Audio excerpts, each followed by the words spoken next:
I want to welcome you to the March 26, 2023 message here at Meadowbrook Baptist Church called The Verdict. The Verdict. On March 2nd, after only 3 hours of deliberation, the jury in the murder trial of Alex Murdaugh had reached a verdict. For months, there have been over the top media coverage and attention given to the trial of Alex Murdaugh, this 52-year-old attorney there in South Carolina who had been accused of murdering his wife Maggie and their 22-year-old son Paul back on June 7th, 2021. The coverage of this was just over the top, and of course, just the courtroom drama, whether from everything from OJ to just name tons of trials, always gains people's attention. Alex Murdaugh, part of the reason this was such a riveting trial, particularly for people in South Carolina, is that Alex Murdaugh's father, grandfather, and great-grandfather all had served as the solicitor or prosecuting attorney for the 14th Judicial Court of South Carolina. And he came under suspicion pretty early on, and last July was arrested. Then in January, they started the trial. And lawyers on both sides, of course, painstakingly laid out all of their evidence and cases and their precedents of why the jury should decide in regards to his innocence or guilt. Then finally, after several weeks of this trial, on March the 2nd, the jury was given instructions by Judge Newman and to deliberate, and they came back in just 3 hours. And of course, as the judge usually does in these cases, he asked the chairperson of the jury, ladies and gentlemen, have you reached your verdict? And the chairperson, of course, gave the verdict, and he was found guilty of murder on both counts. And I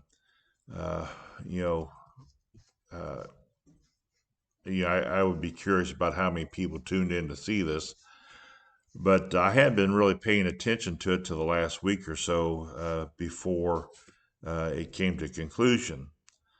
But then on the morning of Friday, March 3rd, Judge Newman, sentenced Alex Murdaugh, and it was very tense, even watching on YouTube from a few hundred miles away, as Judge Newman went through all of his reasonings and stuff for the sentence, and then he finally pronounced 2 consecutive life sentences for Murdaugh. Throughout my lifetime, of course, in your lifetime, there's been multitudes of high-profile cases, from Timothy McVeigh to Jeffrey Dahmer and O.J. Simpson. Speaking of which, at 10 a.m. on October the 3rd, 1995, they estimate 150 million people in America, or 57% of the population at that time, watched to see the announcement of the verdict in the O.J. trial. Of course, he was found not guilty. Now, the whole purpose of a trial is the finding of fact or the reaching of a decision, a verdict regarding the guilt or innocence, or in a civil trial, it's finding for one side or the other. But a verdict. Now, a verdict is the formal finding of fact made by a jury on matters or questions submitted to the jury by a judge. Now, the word verdict comes from the Latin veredictum, which means simply to say the truth. This verdict of guilty or not guilty, as announced by the judge or jury, is where they have examined all the evidence and all the facts as far as has been presented to them, and then they determine the truth of the situation and pronounce a judgment. They speak the truth. But this morning, I want us to look at the greatest verdict in all of history and the greatest trial in all of history, that of Jesus Christ. And in this momentous trial, we will be presented with the verdict, and that verdict being concerning not only of Jesus' innocence or guilt, but of who he is. That Jesus is the innocent Messiah, Son of God, who suffered and came to die in our place. We're going to read about this in Mark chapter 14, a few verses from there, beginning with verse 55, and then we're going to skip over to chapter 15, verse 1. Now it says the chief priests and the whole Sanhedrin were looking for evidence against Jesus and against Jesus so that they could put him to death. But they did not find any. Notice that. Did not find any. Many testified falsely against him, but their statements did not agree. Then some stood up and gave this false testimony against him. We heard him say, I will destroy this temple made with human hands, and in 3 days will build another not made with hands. Yet even then, their testimony did not agree. Then the high priest stood up before them and asked Jesus, Are you not going to answer? What is this testimony that these men are bringing against you? But Jesus remained silent and gave no answer. Again, the high priest asked him, Are you the Messiah, the Son of the Blessed One? I am, said Jesus, and you will see the Son of Man sitting at the right hand of the Mighty One and coming on the clouds of heaven. Now, the high priest tore his clothes and asked, Why do we need any more witnesses? You've heard the blasphemy. What do you think? And they all condemned him as worthy of death. Then some began to spit at him. They blindfolded him, struck him with their fists, and said, Prophesy. And the guards took him and beat him. And 15 verse 1. Very early in the morning, the chief priests with the elders, the teachers of the law, and the whole Sanhedrin made their plans. So they bound Jesus, led him away, and handed him over to Pilate. Are you the king of the Jews? Asked Pilate. You have said so, Jesus replied. The chief priests accused him of many things. So again Pilate asked him, Aren't you going to answer? See how many things they are accusing you of? But Jesus still made no reply, and Pilate was amazed. Now it was a custom at the festival to release a prisoner whom the people requested. A man called Barabbas was in prison with the insurrectionists who had committed murder in the uprising. The crowd came up and asked Pilate to do for them what he usually did. Do you want me to release to you the king of the Jews? Asked Pilate, knowing it was out of self-interest that the chief priest had handed Jesus over to him. But the chief priest stirred up the crowd to have Pilate release Barabbas instead. What shall I do then with the one you call the king of the Jews? Pilate asked them. Crucify him, they shouted. Why, what crime has he committed? Asked Pilate, and they shouted all the louder, crucifying him. And wanting to satisfy the crowd, Pilate released Barabbas to them. He had Jesus flogged and handed him over to be crucified. somewhere towards the beginning of the trial, during opening arguments, of course, I've watched a lot of Perry Mason and Ben Matlock, so I know. But usually, at the prosecutor will stand over there before the jury and say, "Ladies and gentlemen of the jury."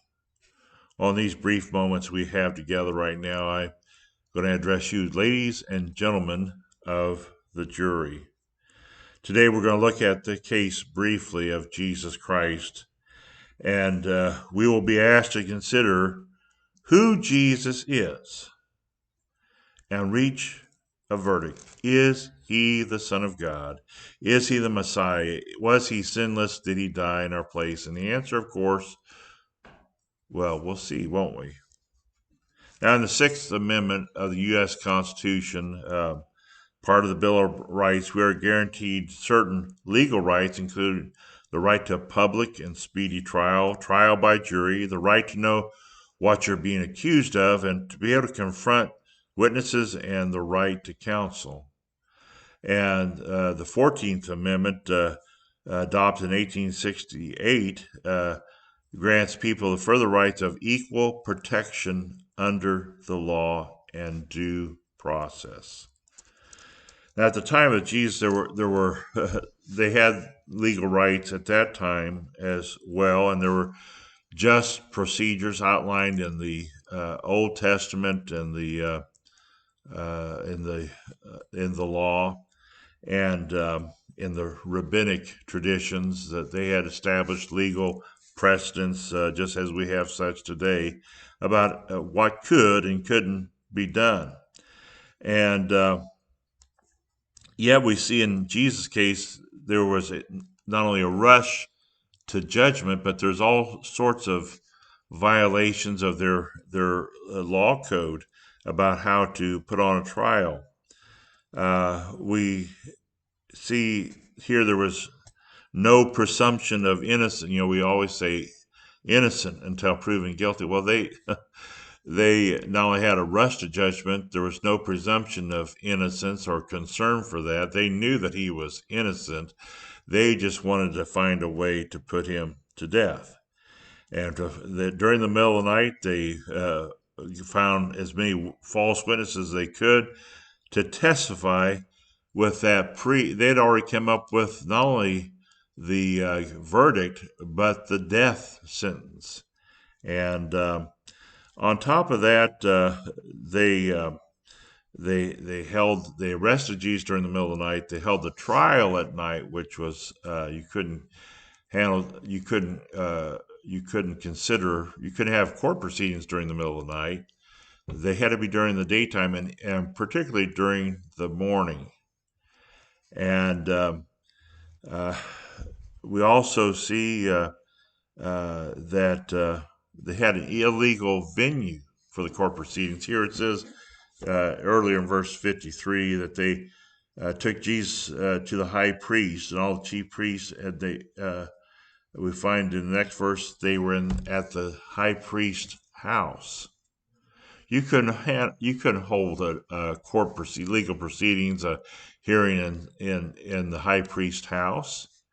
It had to be held there on the north side of the temple, in the meeting place, the Sanhedrin, a place called the Court of Hewn, or the Hall of Hewn Stones, on the north side of the temple.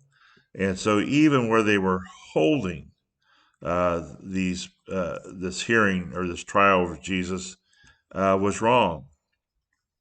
Now, on top of that, no court proceedings could be held during a festival, whether it's the Passover, or the Day of Atonement, or the Feast of Tabernacles. You could not hold legal proceedings, and yet this was held during the Feast of Unleavened Bread and the Passover. Now, here the Sanhedrin is gathered together. It mentions the chief priests, the elders, and the teachers of the law. And there's basically 20 or so of each of these groups. And then That would make up the 70. And then the high priest would preside, and he had the deciding vote. He was the 71st. So um, here they're gathered at his house, and they're finding these false witnesses, and no matter how hard they tried, they couldn't find any two of them which would agree. And Deuteronomy 19:15 says that there has to be at least two or three witnesses in a capital case or any case. But they couldn't find even two that could agree. Finally, they had two that came and said that, well, he said that I will destroy this temple made with human hands, and in 3 days will build another not made with human hands. But it says, but even then, their testimony did not agree. They lied. It was made up. Now, in chapter 13, of Mark, Jesus is with his disciples there, and he says, soon, not one of these massive stones that they were bragging about. Look at this beautiful building. He says, it won't be long, not one of these massive stones. There won't be one of them on top of another. And Jesus predicted the destruction of the temple, which occurred in 70 AD. But what they could have been referring to, if you look at John chapter 2, Jesus' disciples were at the temple, and they're again in awe of the magnificence of Herod's temple. Herod the Great had started the building project of this expansion of the temple there in Jerusalem in 19 BC, and it took, well, even at the time of Jesus, talking close to 30 BC AD here, it was still not done. In fact, the final touches on this temple weren't completed until 62 AD. But it's a massive building with lots of gold. It was amazing. But Jesus said, not one of the stones are going to be left on top of one another. And then John 2, he says, you destroy this temple, talking about his body. He says, I will raise it again in 3 days. So they didn't even get their story straight. Jesus was talking about the temple of his body that housed the very Spirit of God. He said, you destroy this temple, and in 3 days I'll raise it again. And he did. Amen. Now, some, as they look at Jesus like the Sanhedrin and his enemies, they refuse to reach a right verdict concerning who Jesus is. Had they looked at the evidence, had they considered who is he really, they would have came to the verdict, yes, he is the Son of God. Now it says, when Caiaphas, the high priest, he's watching all this, and it's like, oh, this is such a joke. I mean, this is like the kangaroo court. The kangaroo court, that term comes from the gold rush in California in the mid 1800s, where these Australians came seeking wealth and to find gold there in California, and they would have people that see these people from Australia and take advantage of them and jump their claim. And when they tried to bring before court that, hey, these guys jumped our claim, it was a rigged system. And the Australians, miners who were being cheated, called a kangaroo court. Anyway, Caiaphas saw this is getting nowhere. And Caiaphas, his full name was Joseph ben Caiaphas. He served as high priest between 18 AD to 36 AD. And the high priests were handpicked by the Roman governor. And sometimes even further up the line in Rome, they handpicked who would, because the high priest was the leader of the Sanhedrin. He was basically the number one, not only religious leader, but political leader. And so Pilate, wasn't or the previous governor to Pilate had picked Caiaphas to be the high priest, and so he has a lot of political power, and they were also kind of crooked, and that's why when Jesus comes, they're threatened by him, and they're envious of Jesus' sway with the people. But as Jesus is being accused of all these things, uh, Caiaphas asked him, "Are you not going to answer? What is this testimony that these men are bringing against you?" And Jesus remained silent to these false charges. And any time in this trial, if there's false charges, Jesus doesn't respond. But if it comes down to this next question of who he is, he responds. But otherwise, he's silent. Just like in Isaiah 53:7, it says, "He was oppressed and afflicted. He was led but like a lamb to the slaughter, and yet did not open his mouth." He remained silent long before the Miranda rights were ever thought of here in the United States. But then Caiaphas asked this direct question about Jesus. He says, "Are you the Messiah, the Son of the Blessed One?"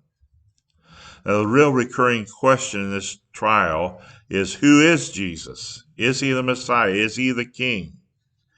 And as we reach a verdict, we want to reach a verdict to speak the truth about who Jesus is. And he says, are you the son of David? Are you the Son of the Blessed One? Now, this term "blessed one," the Jews would not speak the name of God, Yahweh, which means I am. They would not use that term because it was so holy that they said we will not use his name in vain. So they used terms like "blessed one." And Matthew 26:63, if you look there, Caiaphas says there, "I charge you under oath by the living God. Tell us, are you the Son of God? Are you the Messiah, the Son of the Blessed One?" Now, here, traditionally, witnesses in America and throughout the world are usually, before they are allowed to testify, they are asked to swear to tell the truth. It's sworn testimony. They give an oath. Here in America, they used to say, put your left hand on the Bible and your right hand at the ear or something like that, and would say, "Do you swear to tell the truth, nothing but the truth, so help you God?" Now we hear that Jesus not only told the truth and nothing but the truth, but he told the truth, nothing but the truth, that he was and indeed is the Son of God. He starts off by saying, "I am, and you will see the Son of Man sitting at the right hand of the Mighty One and coming on the clouds of heaven." I am. You just heard me say that that's the name of God. I am. And in the book of John, over and over and over again, Jesus, "I am the good shepherd. I am, I am, I am." He says, "I am, and you will see the Son of Man." This is the term that we find in Daniel chapter 7 and also throughout Ezekiel, but particularly in Daniel 7, talking about God's Messiah who had come. He says, "And behold, in my vision at night," Daniel said, I saw the one coming at the right hand of God, looking like the Son of Man. And he comes and he sets up this eternal kingdom, and people of every nation, tribe, and tongue are part of this eternal kingdom. But he comes sitting at the right hand of God, which is a way of saying that he is the Son of God. And he says, "I am the Son of Man, and you will see me coming sitting at the right hand of the Mighty One and coming on the clouds of heaven." Now, I want to tell you, Caiaphas knew exactly at that point that Jesus was directly saying he was the Messiah. But Jesus always used this term Son of Man. He wasn't coming to set up an earthly kingdom, but an eternal one. And that he was not only the son of David, but the son of God. So, of course, to Caiaphas, this was not the truth. This was blasphemy because he refused to trust that Jesus was the Son of God. He tears his clothes as a sign of outrage, and he says, "Why do we need any more witnesses? We have heard the blasphemy." And they ask him, "What do you think?" And they all say, "He's worthy of death." In Josh McDowell's book, Evidence That Demands a Verdict, and then he writes another book called More Evidence Demands a Verdict. It talks about the proof of the resurrection, but it talks about who is Jesus. Is he the Messiah? And he looks at all the evidence in the Bible and in history, and you have to reach a verdict. You know, if Caiaphas and the elders, the teachers of the law, the chief priests, if they had looked at the evidence, you have someone here that's casting out demons. Of course, they said he cast out demons by the power of Beelzebul. We looked at that several weeks ago. He heals people. He heals blind people, which the Bible says only God can heal the blind. He walks on water. He feeds the 5,000 with 5 loaves of bread and 2 fish. He raises the dead. He calms the wind and the waves there in the Sea of Galilee. Who can do that except God alone? But they would not look at the evidence. Jesus told the truth, nothing but the truth, because he was God, that he was the Son of God. But they refused to reach that verdict. Instead, they said it's blasphemy. It's a lie. He's setting himself up as God, and he's not. They refuse to reach the right verdict. But Jesus told the whole truth and nothing but the truth. They began spitting on Jesus as a sign of ultimate disrespect, of hatred. And they blindfolded him. The guards blindfolded him. They began hitting him and beating him and saying, "Prophesy, who hit you?" Why, you might ask, well, why in the world? Have you ever wondered why did they blindfold him? And why did they say, "Prophesy"? Why were they saying that? It's because in Isaiah 11:3 it says the Messiah would not judge by what he sees or hears. And in this scripture in Hebrew, there's a word that for judge that means he can sense the truth by smell. And so he judges, he can sniff out the truth. And so they blindfold him and says, "Hey, prophesy if you're the Messiah." They were making a joke. They were making fun of him because they would not believe he was the Son of God. Early the next morning, we see after Peter's denial that we looked at last week, the scene jumps to sometime close to dawn on Friday morning of the Passover.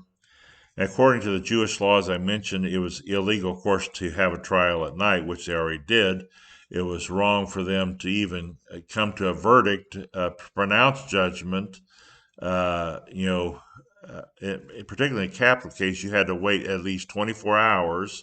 Here, they don't even wait 24 hours, but they have the trial. They have an official trial. They get the Sanhedrin together, and they agreed what they're going to do. Here in 15 verse 1 says the whole Sanhedrin made plans what they were going to do here. And, typically, for the vote to be official, they would start with the youngest member of the Sanhedrin and then work their way up age-wise to the oldest. And because they didn't want the young ones listening to what the oldest one member or what the high priest said and just mimic that guy's vote, they start with the youngest, went to the oldest. But the trial, of course, was illegal. And as soon as they could at dawn, they come with a plan, and they're going to charge him, as we'll see, that he is claiming to be the king of the Jews. And he's trying to start an insurrection and refuses, is teaching people not to pay taxes to Rome. And they bring him there very early in the morning. They bind him. And again, this is ridiculous. They bind Jesus, this one who can calm the wind and the waves, this one who can raise the dead, this one who can cast out demons, who has almighty power. They try to bind him with these ropes. Jesus came willingly. And they bring him to Peter and or to Pilate rather, and they come and they tell Pilate their charges, and Pilate he begins to ask them, "Are you the king of the Jews?" You see, they came up with a charge that would get Pilate's attention. From the time that the Romans, squashed Jewish independence, I think in 63 BC, there had been constant uprisings of the Jewish people against the Roman occupiers. We find in Acts chapter 5 where Gamaliel, when they're talking about what to do with Peter, James, and John and their belief in Jesus, Gamaliel says, "Hey, remember Theudas? Theudas was this guy sometime around or before the time of Christ's birth that led a rebellion. He had a army, a brigade, I guess, or army or whatever, 400 followers, and they tried to overthrow the Romans, and they were killed." And then Gamaliel there in Acts 5, he mentions Judas the Galilean, and he too was put to death when he tried to proclaim that he was the Messiah. In fact, the very year, I think a couple weeks ago I mentioned in 4 BC that Jesus was born, Herod and the Romans had to put down an uprising there, and they wound up crucifying 2,000 Jewish men who are taking part in an insurrection. So when they take this charge to Pilate, "Hey, we have found this guy. He's claiming to be the king of the Jews, and he's trying to start an uprising, and he's telling people not to pay their taxes," all of which is not true. So Pilate hears this, and he's going to take it seriously. You might also remember, when the wise men came. Remember what got King Herod so upset? When the wise men came, and they asked Herod, "Where's the one born King of the Jews?" This was something that would and did get Pilate's attention. He's taking this seriously, but almost from the beginning, as Pilate is interviewing Jesus, we see that Pilate begins to have some real serious doubts that Jesus was a rebel. And he asks this question, "You are the king of the Jews?" Now, some translation says, "Are you the king of the Jews?" But literally it says, "You are the king of the Jews?" And Jesus answers. Again, Jesus tells the truth. He says, you are saying that. You are saying that. Because he knew that if he said, "Well, yeah, I'm the king of the Jews," that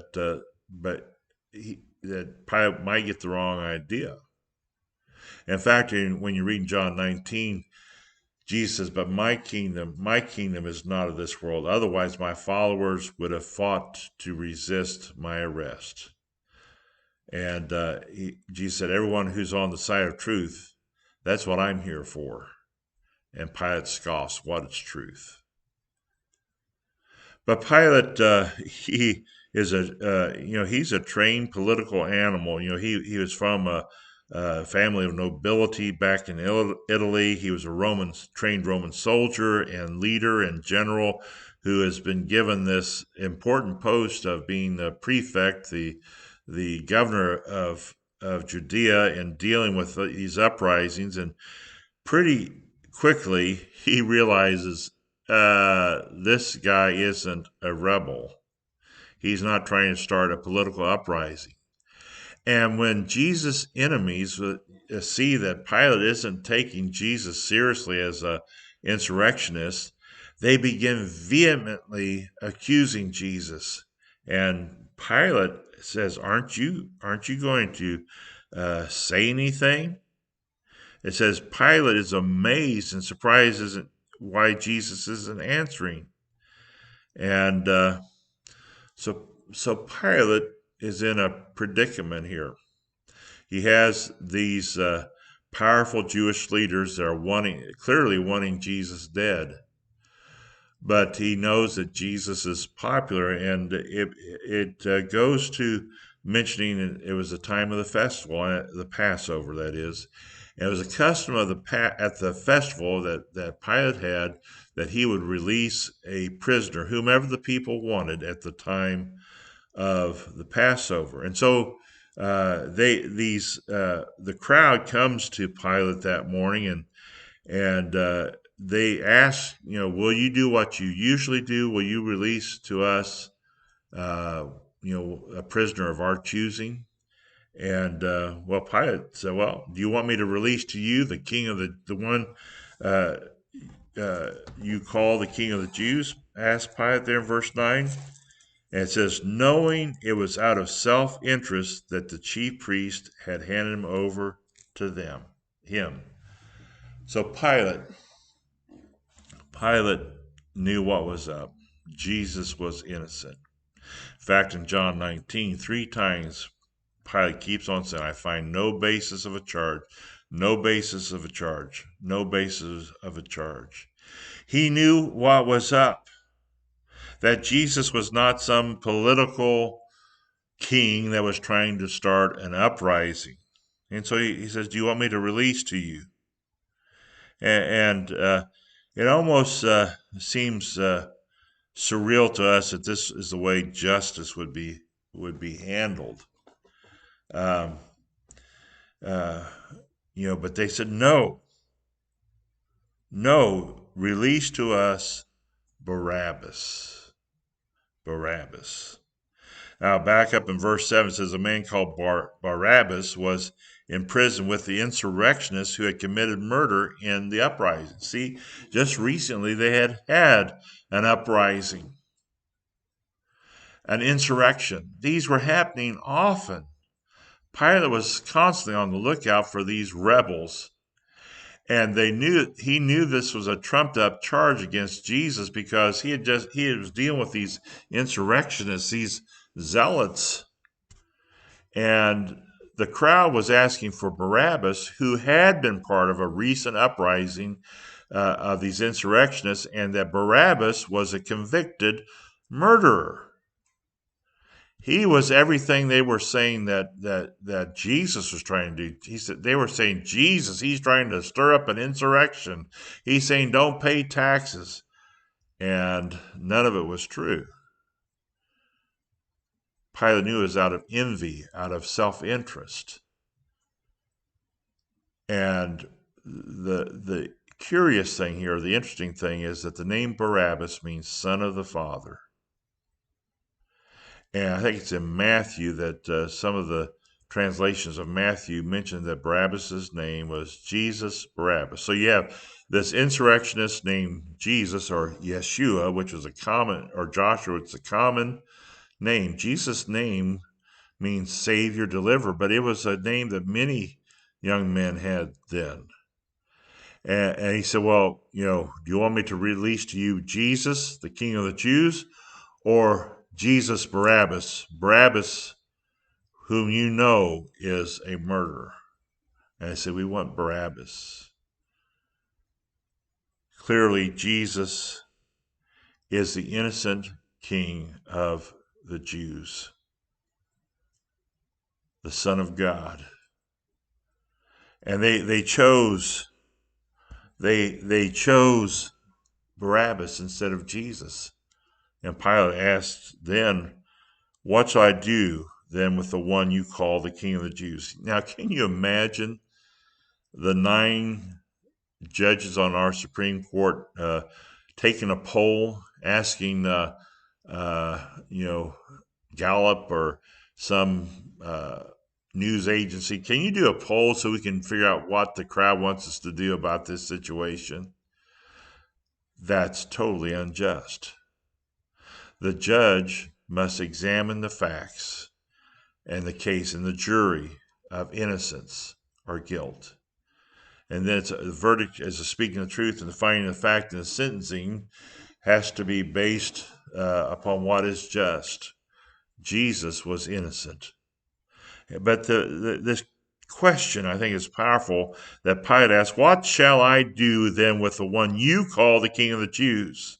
And that question, what shall I do with the King of the Jews? What shall I do with Jesus is a question all of us must ask. Of course, the crowd cries out these chilling, haunting, powerful words, crucify him, crucify him. As I was watching the Murdaugh verdict the other day, those watching would have been shocked if they had been asked by Judge Newman, well, hey, guys out here in the courtroom, what do you think I should do? I mean, that would have been an immediate appeal, and probably the judge would have been thrown off the bench and even disbarred. But here it says the chief priests manipulated the crowd and stirred them up into frenzy, and they cried out even louder, crucify him. And 3 different, Pilate asked, why? What crime has he committed? And they cried out even louder, crucify him. Pilate was in a tough position. He didn't want there to be a riot. Pilate had gotten in trouble before. Pilate was not, don't feel sorry for Pilate. Pilate, when he first came into, he reigned from 26 to 36 AD there in Jerusalem. When he first came, he had the Roman soldiers march in with banners right into Jerusalem and plaques and things that had the image of Caesar Tiberius. And Caesar Tiberius was proclaimed as God right there in Jerusalem. And the people rioted. And when Pilate confronted them, if you don't stop this, I'm gonna chop off your heads. I'm gonna kill you. And they took and they bared their necks before Pilate. Go ahead. You're not going to do this here. We're not going to have Caesar's image set up right here by the temple. And then Luke 13 says one time another rebellion, Pilate killed a bunch of the Jewish men, and he had their blood mixed with the sacrifices at the temple. Pilate was a brutal man. Another time he had built this water aqueduct, 23-mile aqueduct to bring fresh water into Jerusalem, but for his building project, he stole money from the temple. People were constantly sending letters of complaint to Rome. When we see Pilate here, he reached a verdict of innocence regarding Jesus, and later he would put over Jesus' cross, this is Jesus, the King of the Jews. And so we see Pilate realized Jesus' innocence, that he is called the King of the Jews, and that this innocent man is going to take the place of Barabbas.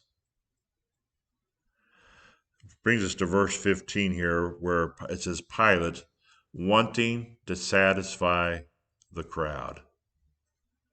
Wanting to satisfy the crowd. Well, I want to tell you, you can't let the crowd determine what you're going to believe about who Jesus is. That's a personal decision. Each person on a jury, a 12-person jury, they have to make their own individual reach a verdict themselves. What do you say? But it says Pilate wanting to satisfy the crowd. So much of our world today, we're pressured to go along with, You don't want to be on the wrong side of history, do you? Wow. This woke world. Pilate was afraid of a riot. He wanted to keep the people happy, so he handed Jesus over to him, had him flogged, and handed him over to be crucified. What's your verdict when you read this about Jesus? They found no evidence of guilt. The only evidence that there was that Jesus was the Son of God, the King of the Jews. He was innocent. He was pronounced innocent. He died in the place of a guilty man, Barabbas. But not just in Barabbas's place, in your place. Will we reach the verdict this season of Easter as Good Friday approaches here in less than 2 weeks? Will we reach a verdict? Hey, Jesus is the King. And he is coming again. And I owe him the allegiance of my life. He died in my place. So what's your verdict, ladies and gentlemen? What do you say? Who is Jesus to you? Amen.